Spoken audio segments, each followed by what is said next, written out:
Mm. I'm sorry. I'm over here eating a popsicle. We caught you in your natural element, I see. Mm. Whatever. How are you, sir? I'm making it. How are you?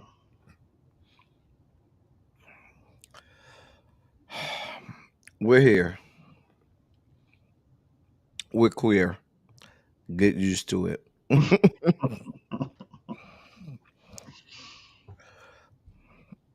I'm just posting this to Instagram. No worries, no worries.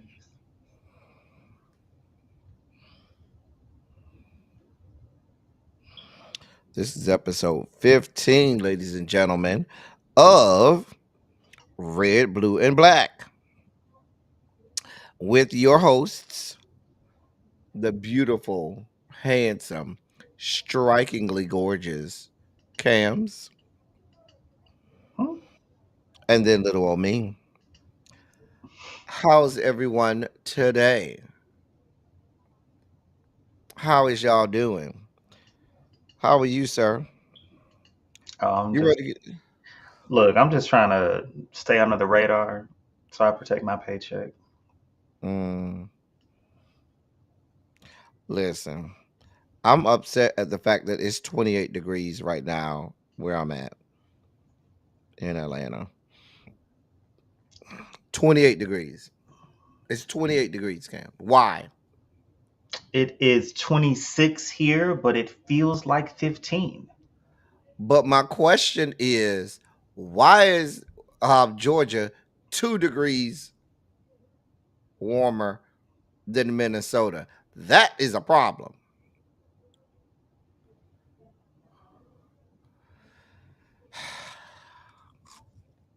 Get used to a colder than normal winter, is what I'm gonna tell you. I hate it here. I hate it. Earth is ghetto, and I want to leave. Anyway, so we got some stuff to talk about today. The thing of the things. Yeah, we have a lot of things to talk about today. The thing of the things. We getting ready to yell at some people. It's all dims today. Right now, today, I'm just gonna let y'all know our focus today is not on Trump and MAGA. Our focus today is the goddamn Dems. hmm I want to focus a little bit on MAGA, just a little bit. Wait a minute. Why is it 34 in Omaha, Nebraska, but 28 here in Georgia? I just wanted to make sense to me. It makes perfect sense to me. What are we getting? A cold front moved in. If we're at 28, you should be at negative 28 up there. Okay, but it feels like 15 with the wind chill. You got to go by what it feels like, not what it is.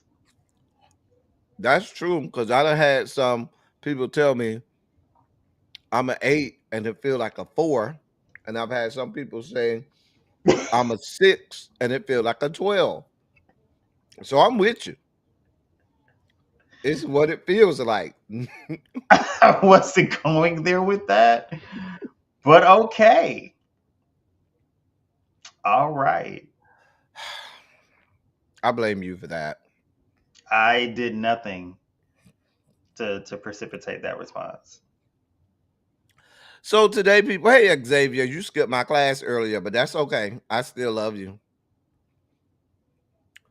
Look at Jason. They see he always got to rub that. Oh, I'm Why he always got to be rubbing it in? I'm How in warm it is down We're there doing great right now. to the Arizona. That's what I'm We saying. are talking about politics, I'm saying Xavier. politics. Anyway, so what's our first topic, sir? Well, I think let's talk about the leadership. Oh, changes or lack thereof, oh. and the same. Let's talk about these people. New Senate Democrat leadership. So the Dems in the Senate had elections today. They're closed door elections. And here are your results. Senator Chuck Schumer was reelected to serve as Senate Democrat leader for another 2 years. Dick Durbin was reelected to Democrat whip for the Senate, a position that he's held for what, 17 or 18 years now? Dick Durbin, he stayed. And then they swapped out Debbie Stabenow with Amy Klobuchar, who who's the third ranking member of the Senate Democratic leadership. Her position is the the Democratic Policy and Communications chair of the Democratic Policy and Communications Committee. And then our girl Cora, I'm sorry, Cory Booker, um, he's moved up to the fourth ranking Senate Democrat as the newly elected chair of a newly created committee, the Strategic Communications Committee. So he's the number four ranking um, member. I have thoughts on this, but I'm gonna let you go first.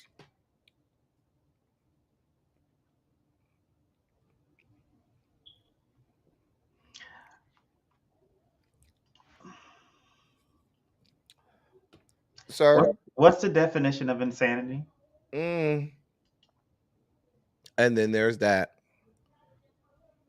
I just felt like there should have been a shakeup in the top two. I think it should have been a shakeup in everything. I think a shakeup in the top two. We need somebody that can see the big picture, and Chuck can barely see with those spectacles that he has on. Mm. Dick, I would say, did his job as best he could with them, them two rogue senators you had in the last Congress. You never know what you're gonna get with those rogue ones. So I thought, he was able to keep the Senate at least pretty unified on legislation. But after I would say less than stellar performance of the Dems nationally in Congress, maybe we should have done some self reflection and picked some new blood to signal to America, like, hey, we heard you, going to do better about messaging, really getting to know what's impacting the average citizens of America. Because a lot of people just felt like, the Dems were just throwing out, GDP, the stock market, when people were like, but I can barely afford to buy things. So hopefully they'll get it. But since Who they would you like to see in these positions? preferably, um, I don't know, because I was like, I mean, I still rock with Elizabeth Warner. Bernie's still there. I think that they're in the right positions. Mark Warner, he eyes sometimes, but I think he's always been wrong on technical issues. But I mean, he's right there with all those contractors, so like I don't really expect much from him. I'm saying, but who would you like to go into that top spot as Senate Majority Leader? It doesn't matter what I want. I I just mean, Democratic leader. they need to do. Ideally, who do you think should be there? I don't work with these people. I don't know. There's a reason why people like Chuck. Apparently, he can get stuff done. I don't know. I haven't seen. Apparently, he cannot. I haven't seen it. Right. But like I feel like at this point, all of these people, the Mitch McConnells, okay, Dick Durbin the can go. Dick Durbin's Chuck been there since '05. Chuck Schumer. Dick Durbin has been not only in the Senate, but he's been in his position as number two since God was a child. Since for what? Since About 2005. 18, 17 to 18 years? I was still in high school. Now, and that's my point. There are some younger senators. I got a perfect name for somebody who I think you can give a chance. Two names. Okay. One of them, they're not going to give it to them. So I'm just going to cross that out. Um, I'm thinking because the first name that comes up that I'd like to see them give it to is to give them a chance because that could be the next wave of leadership in the Democratic Party would be Senator Warnock. But I don't see them giving that to a black person. I just don't.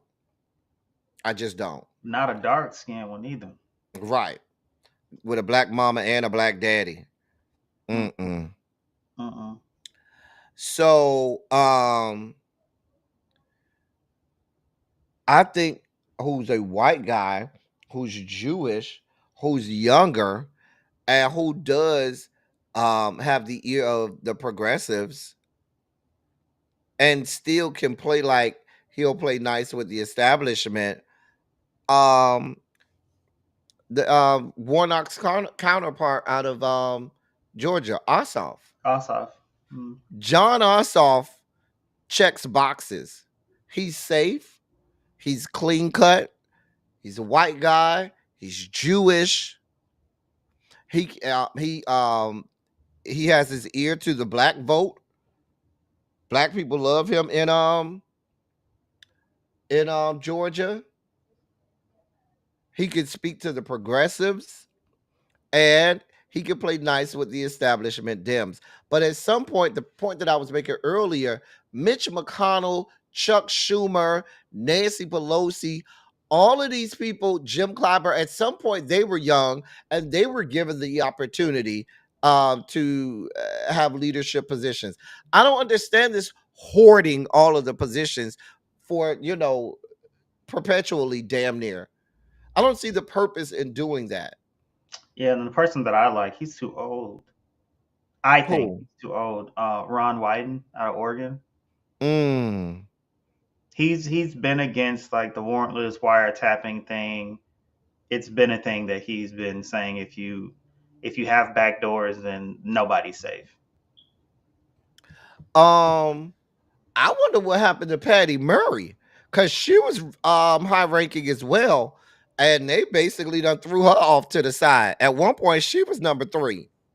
Shit, Patty Murray is in her damn 70s. Chuck Schumer is what 74, 75? There's some people that are still on the damn side that are like 78. How old is Bernie Sanders? He got to be in his 80s. Bernie's about to wither up and turn to dust. Child. So, I mean, my thoughts on Cora, Corey. Don't do that. Don't do what? You need to tell him not to do half of his teammates down to the Stanford. That ain't got nothing to do with me. The stories are Corey, just living your truth, sweetheart.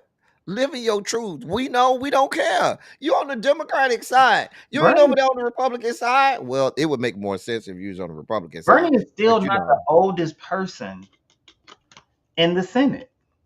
oh, I know he's not. He's the second oldest. I'm surprised Well, Dianne Feinstein was the oldest, but she don't went on to be with the Lord. Chuck Grassley 91. Mm-hmm.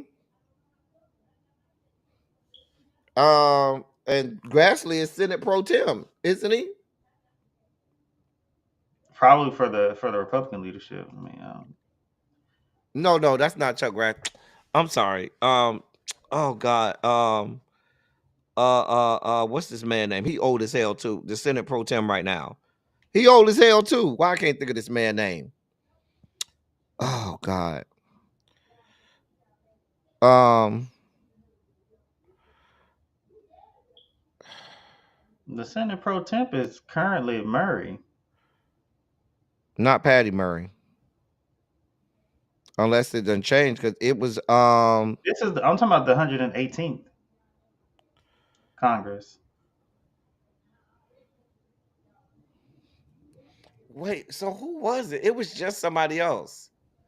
Hold on. It is Patty Murray. It Patty. It's Pat. No, it was somebody else before. It was Patty. I'm all thrown off now.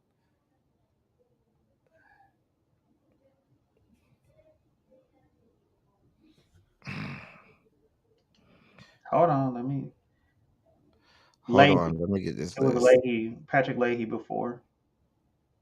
Leahy. Yeah. Okay.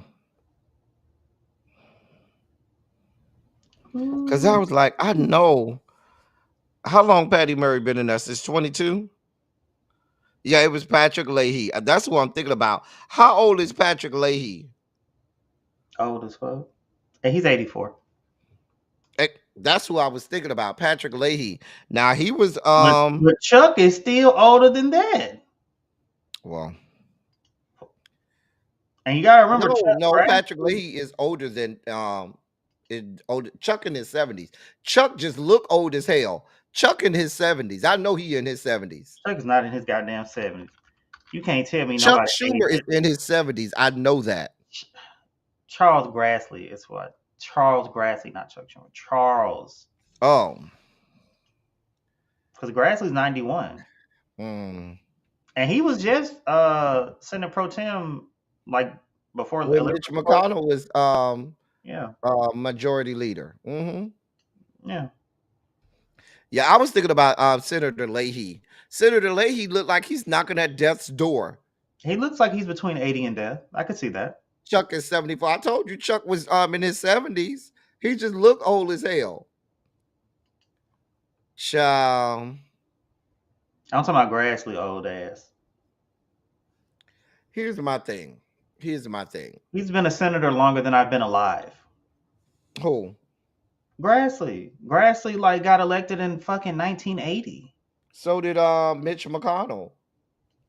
You know, Mitch McConnell I got don't elected call back Mitch in the that. 80s.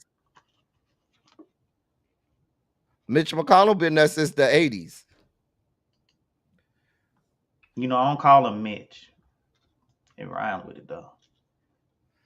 Oh boy, not bitch McConnell. Bitch McConnell. Our resident teenage mutant ninja turtle, heroes in the half shell, turtle power. Um, but listen, if you asked me, I'd love to see John. Just being realistic, you put John Ossoff in there as as the majority leader, and then if you want to go, you know, go rogue. What's the guy out of Hawaii? What's the name of the senator out of Chance? Hawaii? I like him. Mark, is it Chance? Yes. Brian Schatz? Hmm. Schatz. Because I think the other one is Hirono, and she's in her late 70s. But I like him. I like him. You can put him in that number two spot. You can put um who else I'm thinking about?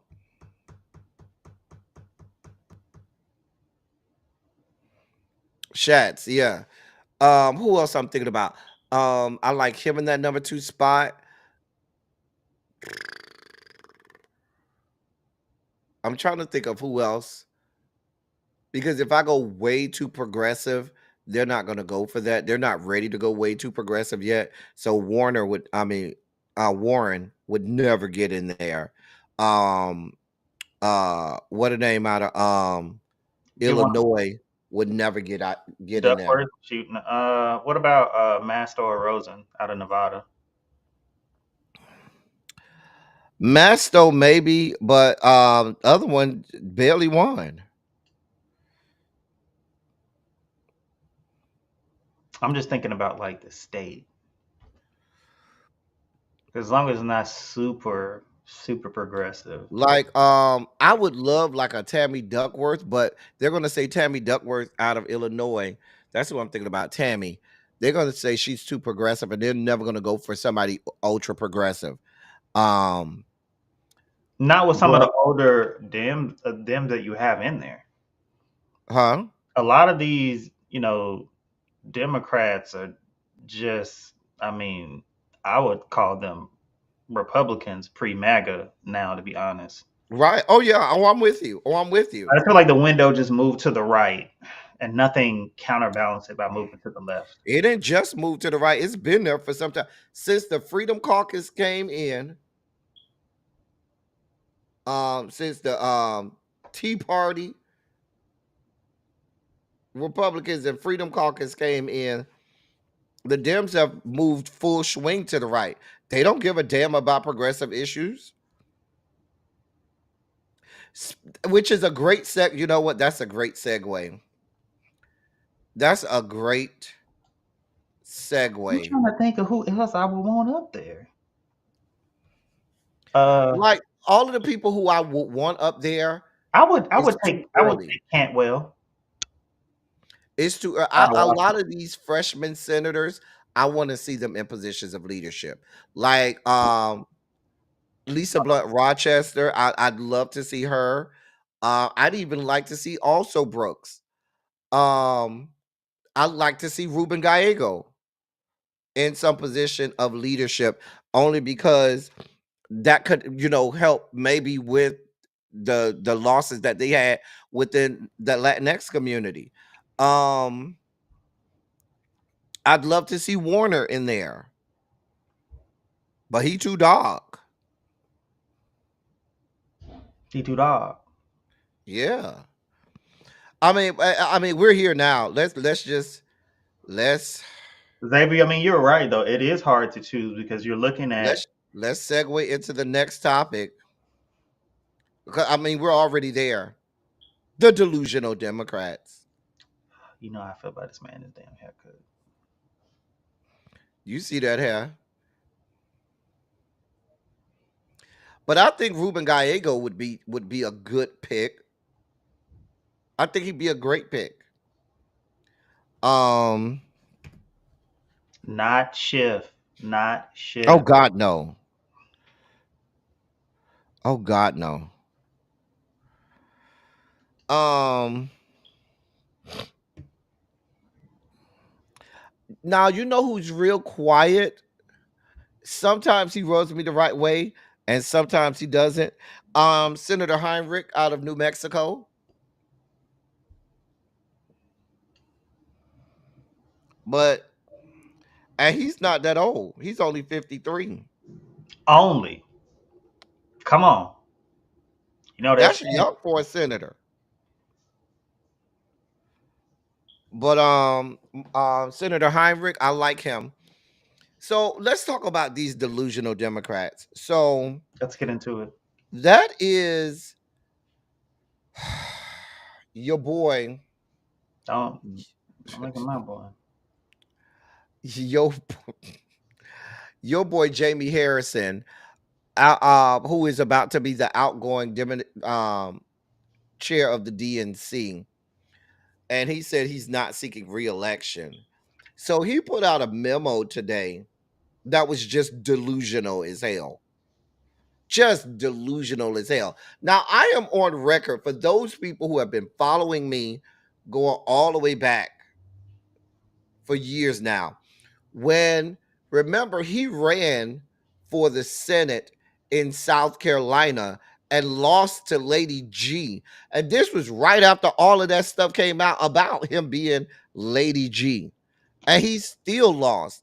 And they were like, oh, but he put up such a great race. And then next thing you know, he was elected to chair the DNC. And I was like, why the fuck are you putting somebody as chair of the DNC who just lost? Like, I was trying to I was on this platform screaming from the rooftops, saying, like, what the hell are y'all thinking about? You put someone who lost Mm-hmm. to chair Mm-hmm. the DNC. Mind you, you put someone who lost and comes from a state like South Carolina. South Carolina is not a state that mirrors or gives you an understanding of the whole electoral map in in the country. Like you don't get that from South Carolina. And I just did not understand. But here are some of the things that he had to say. He touted the fact that Donald Trump didn't get 50% of the electorate. He got less than that, but he still won. He got the popular vote, but by a smaller margin than he was supposed to, but he still got it. All the victories weren't as big as they were. It really wasn't a landslide. You lost every battleground state, and those were the states that you spent all of your time in. Now, he also touted the fact that they spent a lot of money in other states and in down ballot races, and started to put more money into it. But my concern is, and I'll pitch it over to you after this. My concern is there is no real leadership in the Democratic Party. We know who the leader is in the Republican Party. It is very clear. And you either get on message or you get left behind. Everybody coalesces around their demigod Gog, and they follow him, and he sets the agenda, and they all move lockstep and key. We don't have any of that. There's no real leadership in the Democratic Party. For all of this big tent, it's okay to have a big tent, but you need to have a big leader who can corral all of the people within inside that tent to move in the same direction. And there's the problem. Joseph Robinette called himself the leader, and he really was not a real leader. He was very feckless, and thus the Democratic Party echoed his who he was, which was feckless. Now, my thing about it is, I don't even understand how we move forward as a Democratic Party because we're so fractured. There's no real leadership, and there's no one real program or agenda, and no one to get everybody to fall in line. I don't know. I'm gonna give it off to you, Cam, because I don't understand these people. I mean, I don't even think that is that important. I think that the DNC has been very diminished post Obama because they didn't want Obama, but Obama just won through the support of smaller voter blocks. So the establishment, I think, was kind of upended at that point, and they have not been able to recover. Because outside of Biden, we got two L's against the worst qualified presidential candidate. So I think that says that they have not been putting in the introspection necessary to get electoral wins. But I will say this: the Senate map didn't look good for Democrats. It just didn't. Not at all. It didn't. Now, can I know you're in Minnesota? Who is Ken Martin? Can you give me more information about him? Because he's one of the people running to be come chair of the DNC. He's running to be chair of the DNC, and he's out of the Minnesota Democratic Labor Farmer Party. Yeah, he's the head of the Minnesota Democratic Farmer Labor Party. Um, he's been running a quiet campaign. He has about half of the endorsements that he needs to win, so he's been kind of playing it back. But I don't even know if he would be a good pick when you look at how the House. It was a trifecta in Minnesota, and now it's split in the lowest house. So they lost major majorities here in Minnesota. So I don't know if he would be any better than Jamie, considering how that election kind of sussed out at the end here. it was a lot redder in Minnesota than people would think. Mm. It was a lot redder. The whole blue wall collapsed. The entirety of the blue wall collapsed. All of it. Obama's part of the establishment now, Xavier, but he was definitely not part of the establishment then. Yeah, he Not wasn't a part of the establishment when not Obama when not came when in. they clearly wanted Hillary. Yeah, that was all Hillary at that time. When in '08, Obama was not supposed to win. That was supposed to be Hillary. As a matter of fact, I vividly remember voting for Hillary in the primary uh, that year. I remember in '08, I voted for Hillary in the primary. Um, yeah. So here's where we at. The people are delusional. They're saying that this past election was not a referendum on the Democratic Party or their principles. They think that they're on a solid foundation, and so it's fractured. Some people, our establishment said it's no, the house is not burning, everything's okay. We have solid footing, and we can keep moving forward. And then there's the other side that are saying no, burn it all down. What the fuck is going on? We need to reassess everything. And I'm on the side that says, yeah, burn it all down. Burn it down. Because I'm telling you, you've lost the Latino vote. I think there was a what 20+%. I think between almost 30% swing in Latino men toward the Republicans. Almost a 30% swing. They lost ground with even Latino women. But when you have, I mean, it's not hard to see that when everyone is saying Latino voters, Latino voters, Latino voters, Latino voters were what swung the election. One, it wasn't, but it doesn't look good that you need this voting block, but they see none of themselves reflected in the leadership. Well, in one of the articles, they touted that they gained ground on the young vote. No, you gained ground on young women. You lost ground on young men. You lost young man, but A lot of ground. because And apparently some people traditionally, felt that like they've just been blaming men for everything that's wrong. They've just been blaming men for everything that's wrong. And I'm just like, well, I haven't been hearing that, but it's not what we feel, it's what they feel. It doesn't matter what the facts are. Feels over reals. but my thing about it is this. What I'm about to say is about to come out harsh. It is where we are.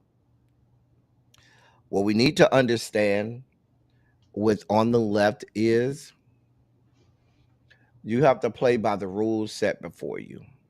The rules set before us right now says you don't you can be radically left, but it has to come out of a talking piece or a mouthpiece that doesn't look radically left. So what that means is this. On the top of the ticket, you have to have a white male. I'm sorry. It doesn't sound fair, and it's not.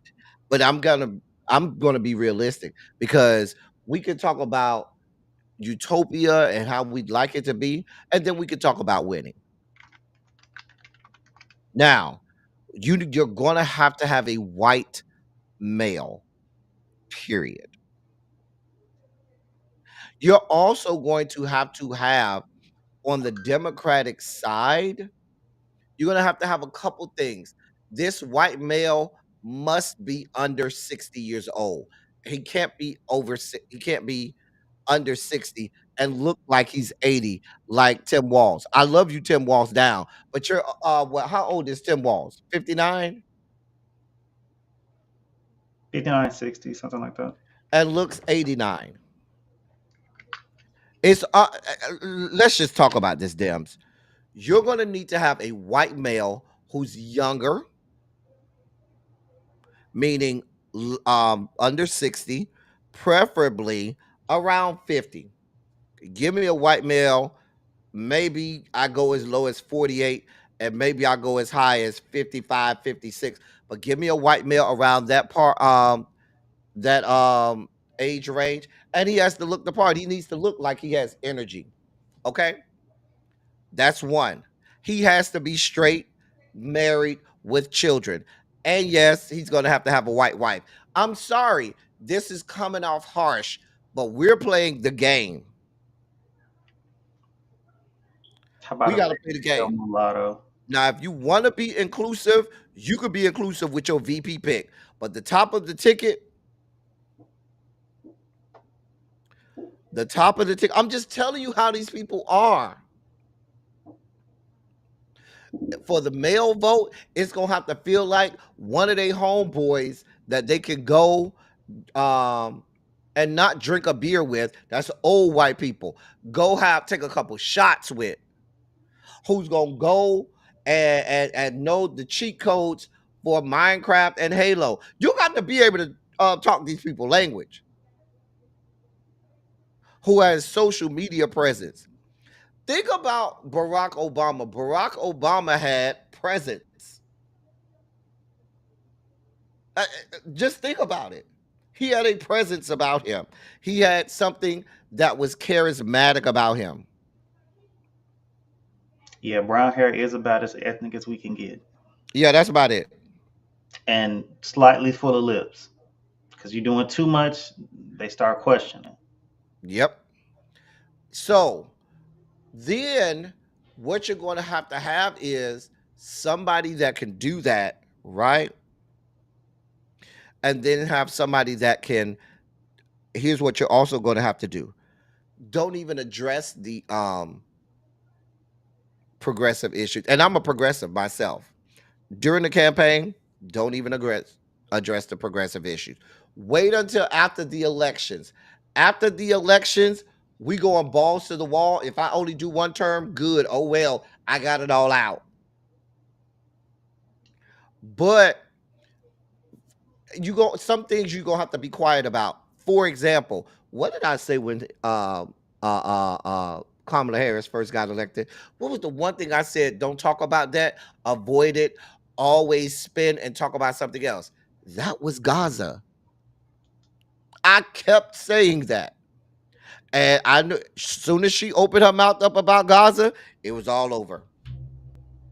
DNC, the people, the uncommitted movement said, "Hey, can we have a voice?" What did you tell them? Fuck you, fuck your life, get away from us, or you'll be arrested.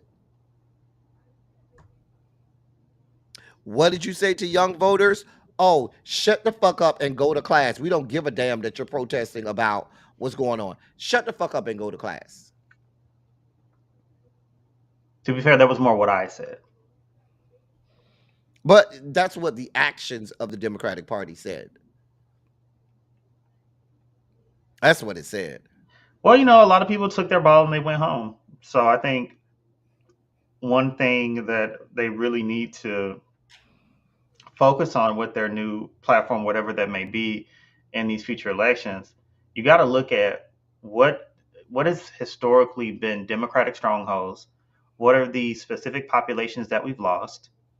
How can we re-engage? Because the fact that Trump did way better with youth of color and union members specifically, to me, is crazy. Like I don't understand how your messaging can be that bad, which is why I don't think it is a messaging problem. I just don't. Especially considering what the Google searches were showing us after the election. What is a tariff? I can't talk policy to you if you don't know what the hell a tariff is. So I don't think it's messaging. I think it starts way before that, and probably why they want to get rid of the Department of Education. Hmm. So you can have entire states of uneducated people that will believe any propaganda that you feed them. That's how you stay in power. I think one smart thing that I do think I'll give you a perfect example. Let me go back to the Obama coalition. Remember how big the Obama coalition blew up because of the explosion of social media Hmm. and them using social media at that time? People take for granted social media is what it is now. Back then in '08, everybody wasn't on social media back then like they are now. Twitter was just coming around at that time. And what did the Obama coalition did? It tapped into that at the right time and said, "Hey, it swung an election for him that was supposed to go Hillary." What the Trump coalition, they tapped into that podcast coalition. They tapped into it. The manosphere is huge right now. Red Pill Society is winning, and they tapped into it. Absolutely. They were not afraid to go and talk to, and sometimes you have to do those types of things. So if that means that I got to go play this gonna come out real crazy, but this is the radical stuff you have to start to think of. If I got to have my candidate go sit down and play video games with I Show Speed and Kai Sanat for an hour and get all of it, I know that sounds real weird and real crazy, but this is the type of stuff that you have to do in the year of our Lord 2024 because you got to meet people where they are. If you say, you know what, instead of me having a rally on MSNBC, my rally is only going to be on TikTok Live. Tap into TikTok Live. Hashtag such and such. That's what our rally is going to be today. If I have to have a rally at somebody's homecoming festivities, and I ain't even talking about HBCUs, I'm talking about white people because white people have homecomings as well, and they be just as rowdy. You know what I'm saying? Hmm. About their college football. And I got to go meet these young people where they are. I got to go say, you know what? Y'all out here protesting on the tent. I'm gonna lay up in. I got my own tent. We're gonna lay up in the tent together and we're gonna protest together. Meet the people where they are. And I think what happens is all of the strategists and all of the people who say, oh, this has worked all of the time, so we're going to keep doing this, and they allocate these millions and millions of dollars into things that are archaic and antiquated. Like nobody's listening, not on our side. They're not listening to ads, at least not the ads you're putting out. I know I'm not. I think They tuned it out. outreach is a major problem because if people feel like you've moved on from them, then clearly you're not doing the outreach. You're not maintaining or even establishing that relationship at this point, which is why I believe the blue wall has fallen. Like we don't need to be the party of the coastal elites, which is what most people think. The platform doesn't apply to me. This sounds like stuff that I can get with because it's placing a blame on something. If you really want to look at it, that's what that whole campaign was. It's everybody else's fault, it's not yours. I'm going to come in and I'm going to solve these problems. People want that strong leader. They say that they don't want, a cult of personality, but when you look at the really successful presidents, I would say they definitely had cult of personality. Yeah, I mean, you have to throw out everything. This is not 1984. It ain't 1994. And it ain't 2004. Hell, it ain't 2014. And we saw that when our last topic talking about they went right back to the same establishment leadership Hmm. where they believe it if it ain't broke, don't fix it. It is broken.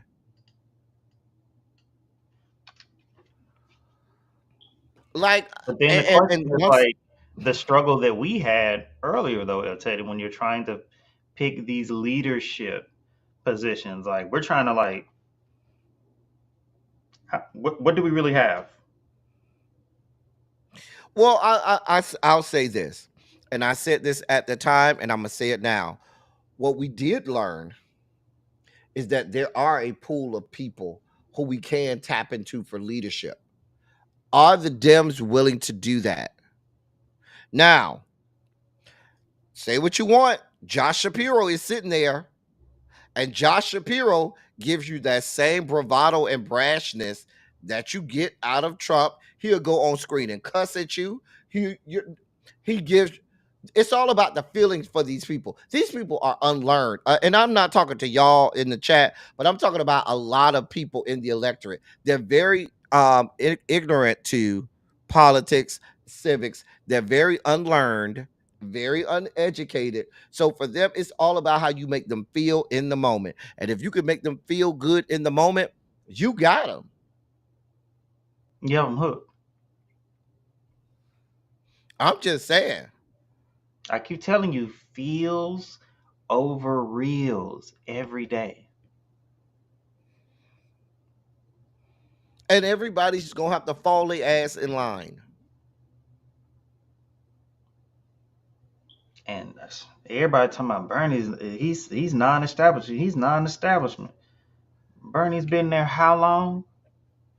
Bernie, no, Bernie's a no. And Bernie, I'm a progressive and I love Bernie's policies, but Bernie's not the person you want in leadership. He's not. He's not. I think also one of the issues we had was, and you just felt this on the campaign where Kamala had things dictated to her, where they said, no, you have to do this, you have to do that. Whereas you felt like Trump dictated to his people. I don't give a shit what you say. This is what I'm doing. And what would you hear from the other side? Well, I wish Trump wouldn't say that. I wish he wouldn't do that. And he'll say, I'm doing it. And get over it. yeah. I just think that there are no rules anymore, and I think we keep Nope. trying to look at these norms that we've had in government, and we need to realize that we're no longer in that period.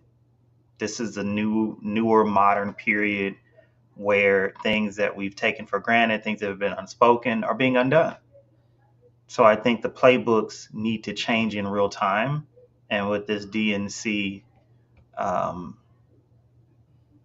same leadership in the Senate. I mean, we are getting a new DNC head, but depending on who that is, just from the names that I've heard, a lot of them are still been in the party for 20 plus years, very establishment. An outsider is not going to come in and be able to just shake this thing up. I like this comment right here. It's a great comment.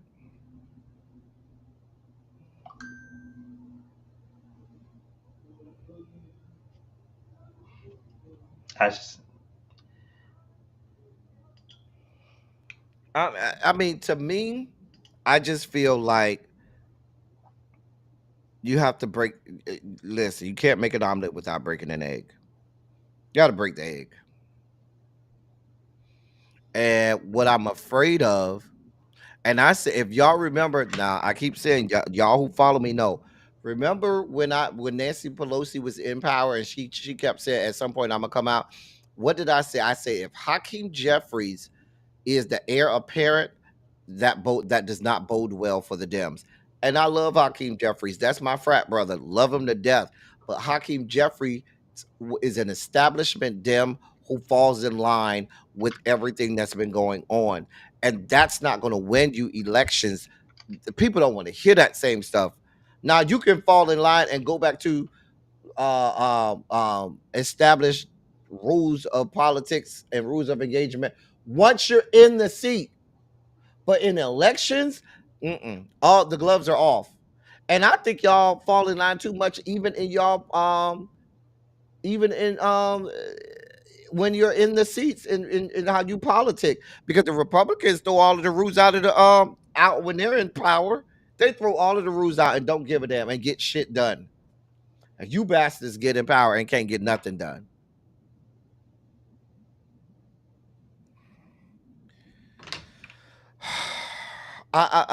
This is my last point on this. I do think that we're going to have a real substantive leader within the Democratic Party. Someone who is the face of the Democratic Party. They are the leader, and they are the ones who we know come 2028. Hell, starting around midterms, that's going to become the heir apparent, and that's going to be the guy where you say, "Yep, let's all coalesce behind them." Do you see um, this person being in an elected position or being just a party insider? Does it matter?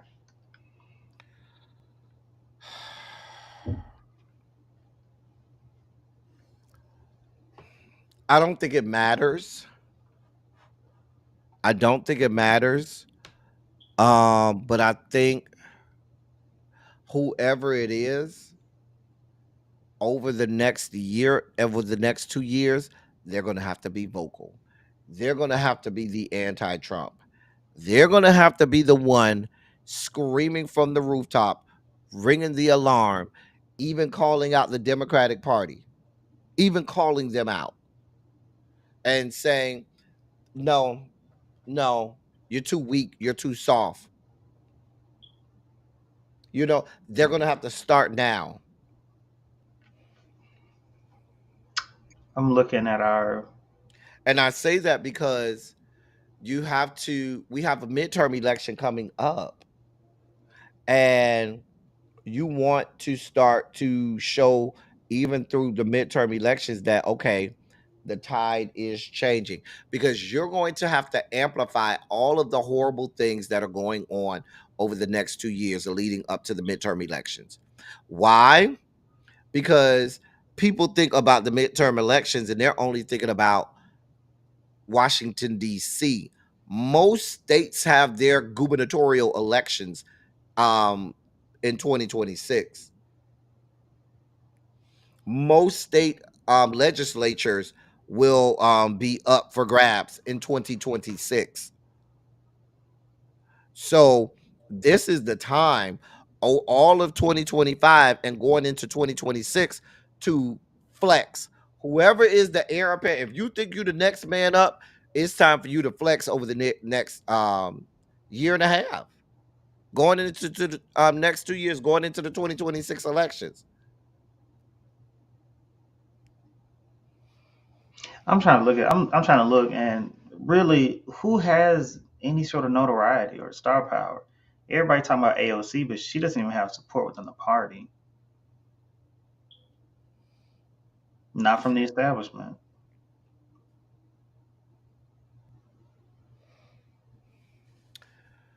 I think you go. Jasmine Crockett black, so that's not gonna work. I think right now your heir apparent, until we get a dark horse that comes out of nowhere, your heir apparent is Josh. It's going to be Josh,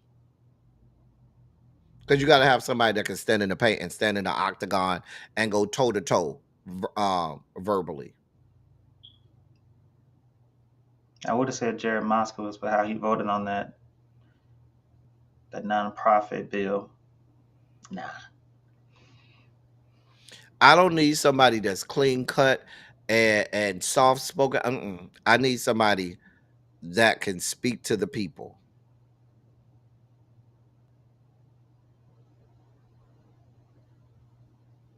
And I think they also have to be within that right age. I feel like you have to be able to bridge the gap. Hmm. You have to be able to bridge that You gap. can't be. You can't be, like I said, late 40. I say from about 48 to about a 56. That's your sweet spot in terms of age. But right now, I think your heir apparent is a Josh top ticket. And then um you could play around with the vice president.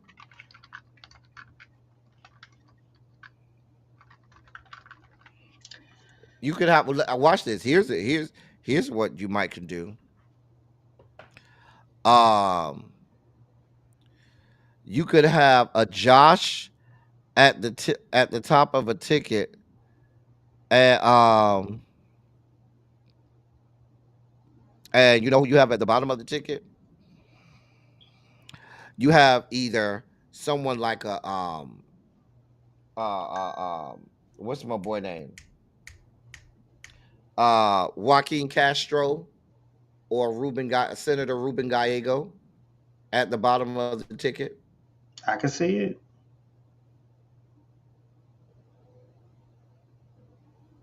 It depends. I would say, Xavier, it depends on the geopolitical situation at the time. It depends Yeah, on. it really just depends. Yeah, it would. It really depends on where we are at that time. I'm even looking at the governors. A lot of these people are old as hell. Hmm. Now I know Gavin is gonna throw his name out there. Well, he's 57 right now. So, um, It's really like when I think of governors, I would think of Shapiro, um, Newsom, or I would think of Pritzker out of Illinois. Pritzker too fat. That see, and that's the I'm thing. just going on how these people are. I'm just being honest. I would also think maybe uh, Andy, because I mean his term limits are up. Who?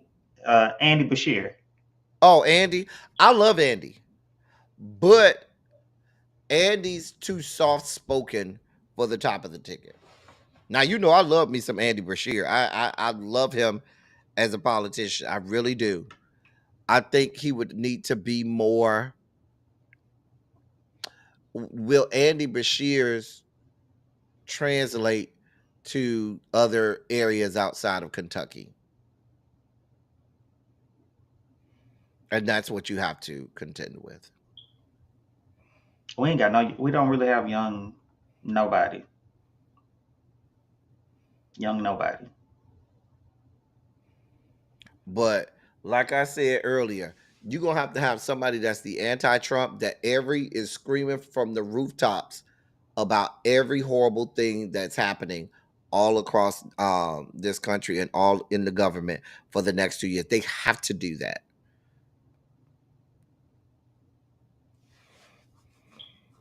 So we'll see. It seems like every time the Dems do really win, they are from the fucking Midwestern area. But then you have your Joe Biden ass from the Northeast. So, I don't know. Speaking of Joseph Robinette, this happened.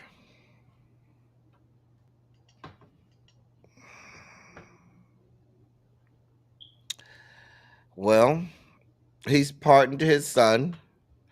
Everybody got an issue, even on the Democratic side. You got Joe Manchin even saying, "Well, if you pardon your son, why don't you just pardon Trump?" That's how you know some of these senators are senile. You have the black delegation saying it's a whole lot of black people that's in jail that shouldn't be, that's been unduly convicted on crimes that they shouldn't have been committed on, convicted on, and you ain't giving none of those. I talked yesterday on my live about the fact that he's given the fewest pardons of any president in modern times, at least of any president, and that's going all the way back to the 1800s.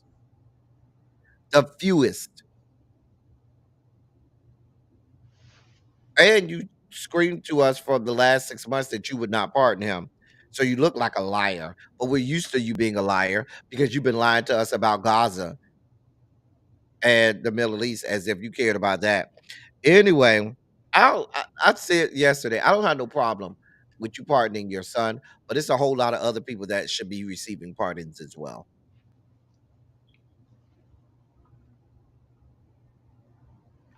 I'll give it to you, sir. I don't give a damn. Pardon whoever. Like I said, all the rule book got burned up in this last election, and it's gotten tossed out of the window. Extraordinary times calls for extraordinary measures. Do whatever. Because the only standard, that the Republicans have is a double standard. Mm.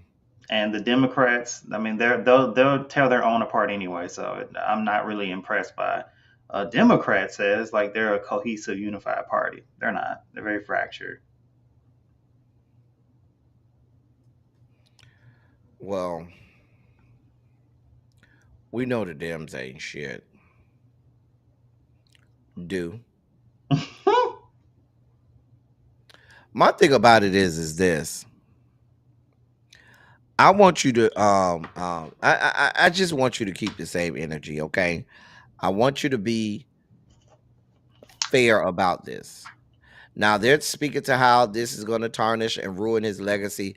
Please be clear: the Middle East tarnished and ruined his legacy. That was ruined after the Middle East. When that happened, and you are willfully backing whole genocides, and I'm just saying. If he doesn't get real happy with that pen his last week, I'm going to be disappointed in this administration. I just feel like you need to be the mean granddad the rest of your time in the White House. At every press conference, you need to give them nothing but disdain. And with each pardon, you continue to give everyone the middle finger. That's what I need to happen. I need these people to be so mad at Joe Biden when he gets out that they carry that anger into the next administration. And they keep it. Because they're going to need all the anger that they can take.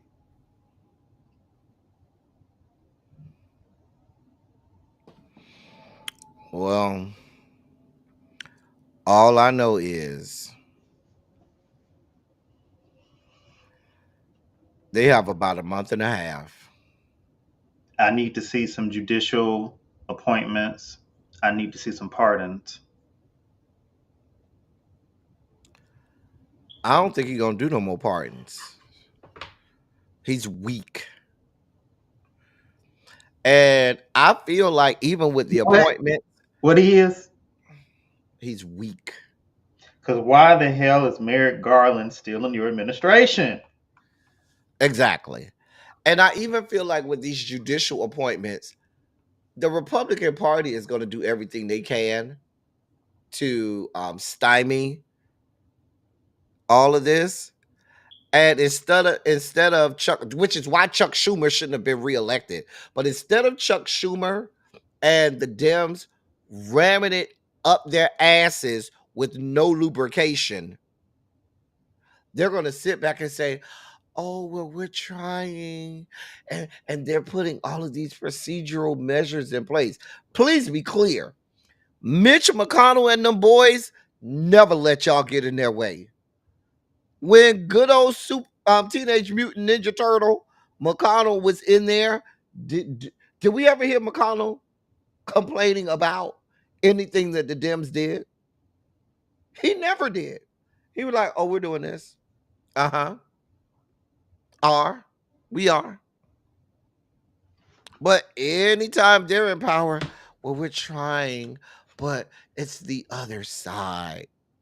They're keeping us from doing what we need. Girl, And it's always this one person that's always the cause of things. It's one person, it's one vote that we just couldn't get through. And I was like, so it wasn't anybody that was retiring on the other side that you could just throw some spending at their estate. You couldn't just do that because, I mean, it's easy to buy anybody in Congress. They're not that expensive. You couldn't have just threw them a new bridge. but here's the deal. If they can't even whip up votes within their respective chambers of Congress, how the hell can they whip up votes across the country to win a goddamn election? Because there's no real leadership. There's none. I mean, they're there.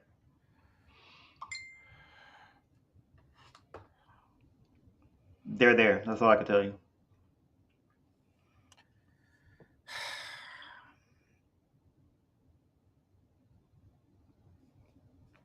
I'm looking forward to Cash Patel being confirmed and then declassifying the Diddy list. I just want to see the Diddy list at this point. We have to They're take not going to small wins where we declassify that can. Diddy list. Huh? They're not going to declassify that list. They're not going to declassify the Epstein list, the Diddy list. Patel says, yeah, I'm going to declassify that.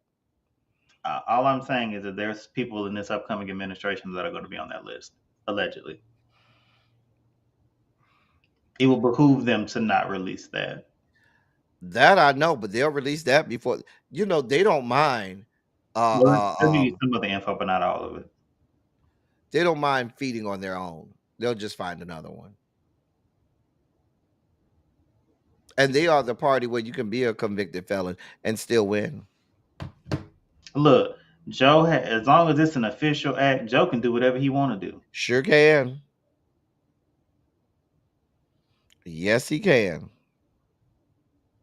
So, yeah. I'm looking forward to the next midterms. Me too. Hopefully, there's some motivation that people are actually, get in that booth Well, instead of staying at home complaining. Get up and go vote. Get local elections. Because my DA got to go. your district attorney? Oh, got to go. Mm. These hoodlums are running amok. I believe in restorative justice. Restore that lady's car that got stolen and wrecked by this 12-year-old that has done this 4 times and you let them out every time. She got to go. She's got to go. Well, there's that. Well, listen, sir, I've enjoyed you like I always have, like I always do. It felt so good. It slid right in. Whore. I'm talking about your commentary. How you got all of that? Because I'm talking about your commentary. I know a double entendre when I hear one. Double entendre. I said what I said.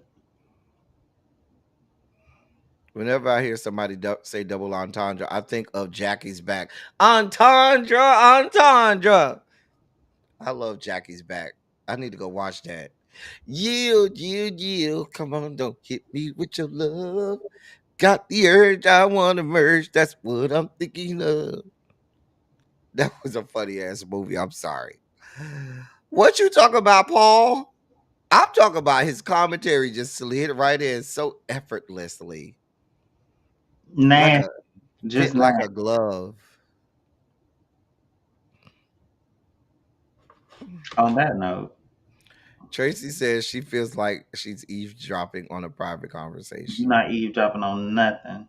You should hear us before in the pre-show. You should hear you before in the pre-show. Yeah. Like, really, Harold? Harold's always a hater. He's a cock blocker. Mind you, he be down there to the foot wash doing all kinds of nasty stuff. Being all mannish down to the foot wash. But then he not want to my come up saved and here. sanctified friend Harold. Honey, he be down there to the foot wash, sanctified. being all mannish, but then want to come Harold over is here not old enough to be at the foot wash. and cock block on me. Mm-mm. Don't do my Harold now. I don't care about him. That's my fellow Bama boy. You gonna have to get off Harold now. I ain't know him. Somebody else is. Well, that's none of my business. Harold's a grown man. Oh, now he a grown man. Harold been grown. But I don't think Harold go down to the foot wash. He'll be down there. Harold does not give me foot wash attender. He be right down there with Trey behind one of them trees. Maybe Trey can't read down there. Right, them the best ones. Okay. Okay. Child. Anyway, y'all. Crazy that you would say that. Lord, listen, y'all, we about to get out of here. Um, look at Yana and Harold. We going to the members only chat to go clown. Down to the members only chat. Anyway, y'all, we thank y'all for being here for episode 15 of Red, Blue, and Black. We about to get up out of here. We'll be back next week. And like we always say, whether or not the country is red or blue, we will always be black. Until Fact. next time, say bye to the people. Bye, peoples. Bye, people. We love y'all.